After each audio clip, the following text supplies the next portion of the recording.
Well, hot off the catwalks of Southampton is the one and only Tony Husband. Got all dressed up especially for you, Laura, yes? Oh, not too bad. Good, good.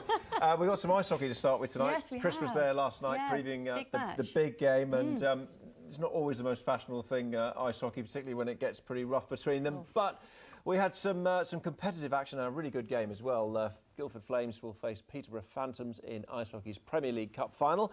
The Flames battled out a thrilling contest with Basingstoke Bison last night, and their victory in the first leg at Basingstoke did prove crucial in the end. Chris Temple was among a crowd of 2,000 fans at the Guildford Spectrum.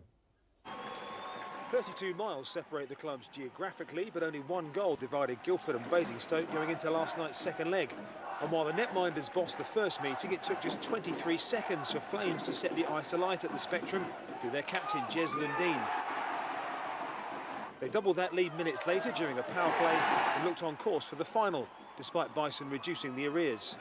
And Flames still held the aces after the second period. Kev Phillips opening up a 3-1 lead going into the decisive final 20 minutes.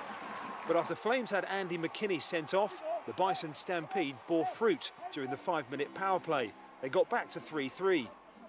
But chasing the goal that would have sent them to overtime, with a minute remaining, Bison sacrificed their netminder, and that allowed Guildford to seal the win, 4-3 on the night, 5-3 on aggregate. This is the first one that you play for all year, so we're in the final now, which is great. But you know, we've got to worry about the weekend again, and the league's still on. There's lots of hockey left. I'm sure that, as Doug knows as well, there's lots of hockey left, and we've just got to keep on going. You know, it wasn't a good start, but you know what? There was still, I think it was 2-0. There was still 55 minutes to play. I mean, there was a lot of time. A lot can happen. That's what we were pressing to the guys, but you know, Guildford made us feel uncomfortable early, and you know, credit to them. Our guys fought hard to the end and made it interesting. So while Basingstoke Bison are in pole position in the league, it's Guildford Flames who keep their chance of silverware in the cup firmly on track. Chris Temple, BBC South Today in Guildford.